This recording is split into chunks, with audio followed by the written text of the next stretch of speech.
how this goes. The questions in here are not policy questions. They are also not designed to make you look or feel dumb. So don't hate me for making you do this. Everybody else did it too. You have to pick one. Oh, okay. Here you go. This one. This is like the Academy Award goes to. Yeah, except opposite. Because it's no reward. All right. Okay. If you had time to learn a new language, which language would you pick? Spanish. Why? Because we have a lot of Spanish-speaking people in our country. I want to know how to communicate better with them. Very good. Introvert or extrovert? I am an extro-introvert. And here's what I mean about that. I mean, I love being with people. I love all of the excitement, and I like meeting people and hearing their stories. But I also like time alone, and I like to think and relax and sleep and stuff like that. So I guess I'm a little both. Okay, all right. This is a hard one, and you're not allowed to squirm out of it. I'll let you know in advance. If you had Can I delegate it to someone else? No. There are no lifelines on this stage. If you had to pick somebody, you had to. Yes. From the Republican presidential field this year to be your vice president. There was a national crisis, and there had to be a unity ticket, and it was for the good of the nation, and those were your choices, those 15 men and women. Who would you choose? Ruin their life right here, do it. Well, I'm going to say, whoever I name will really get hurt in the Republican Party. And so I don't know if I want to do that, but you could use this tactically. Yeah, I could. You could decide. There are Republicans I could pick, just none of them. Okay.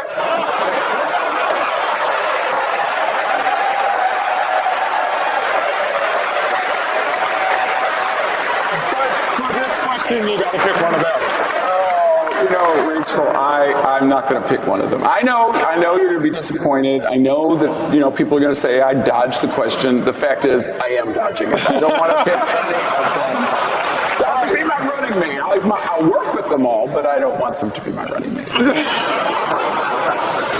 When I say the phrase, hush puppy, do you think food, footwear, or Fido? I think the first two. Eating hush puppies in my hush puppies. That's what I think. All right. Thank you for letting me do that. The racially motivated shooter who killed 9 black churchgoers in Charleston. He got his gun in part because of a loophole in the system for background checks. Now, as a congressman and a senator from a rural state, you were more conservative on some gun issues in the past. I have seen your views evolve some on some gun issues in recent years. Can you tell me what policies you used to support that you don't support anymore? Let me tell you something that many people don't know. 1988, I ran for the United States Congress in a 3-way race.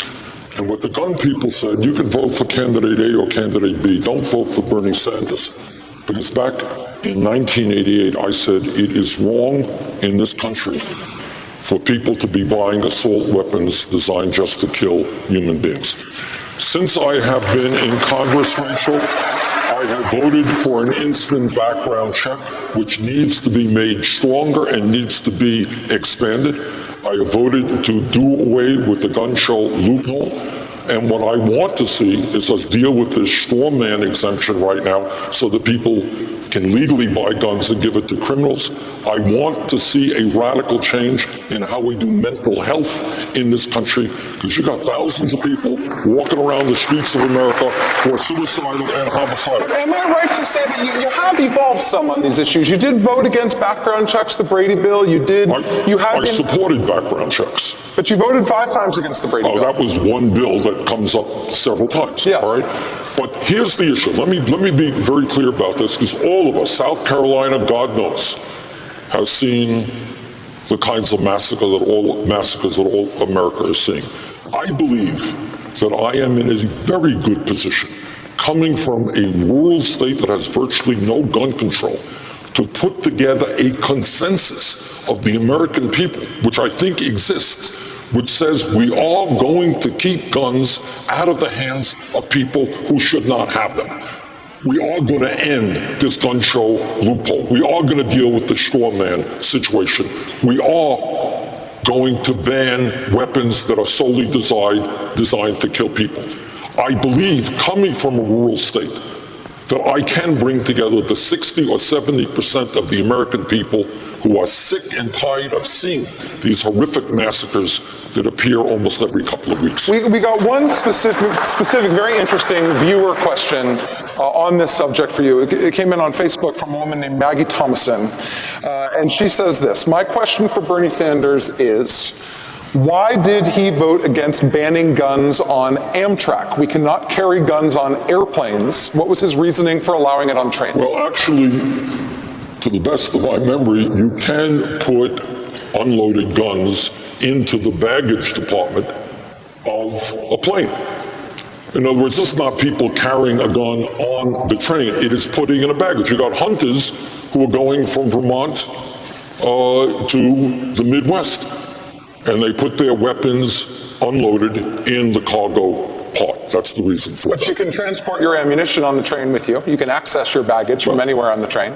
I mean, this is an expansion of a place where guns used to not be, and you say they should be there too. No, what I'm saying is that what I voted on for trains is the same as exists in airplanes. It is the same thing. And what I think here, Rachel, is that if we are going to make progress on this issue, and I know Hillary Clinton has kind of misstated my view, as a nation, we are going to have to stop shouting at each other, and we're going to have to come together. It means to say that very strong gun control advocates may not get everything they want. And people who think they should have a missile launcher in their backyard as a constitutional right may not have that. All right? But the question is not shouting at each other.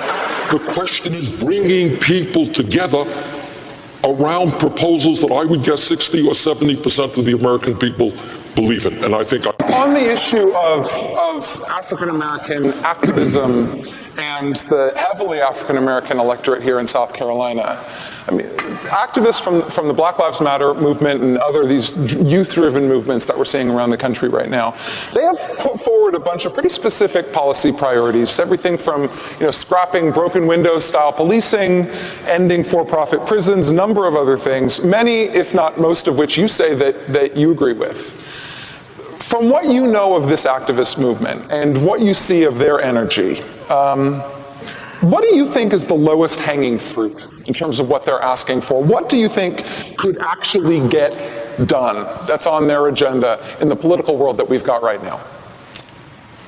I think that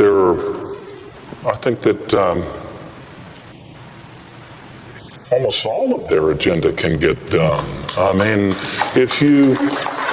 look, none of us has a crystal ball. Mm-hmm. None of us knows the pace of change and reform and progress. But I put forward a criminal justice reform agenda at the Urban League about 3 months ago that called for many of these things. I think it's appalling, this move to for-profit prisons in our country. I think it's immoral. I think it's wrong.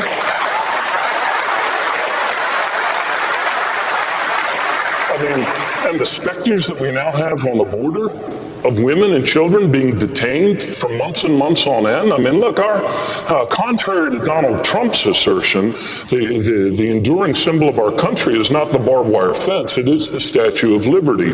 So I believe in my own service for 15 years, and look, when I ran for mayor of Baltimore in 1999, it was not because our city was doing well. We had become the most violent, addicted, and abandoned city in America. We had open-air drug markets that had taken over whole sections of our city where the poorest neighbors of ours couldn't go out and decide with peace in any day of the week. But over those 15 years, I've been on a constant search for the things that actually work to save and redeem lives. We repealed the death penalty.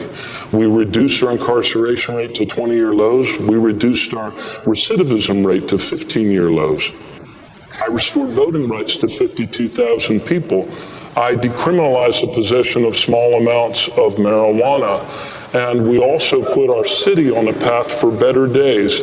I wasn't able to make her immune to setbacks, as we saw in the aftermath of Freddie Gray's death, but we were able to save a lot of lives.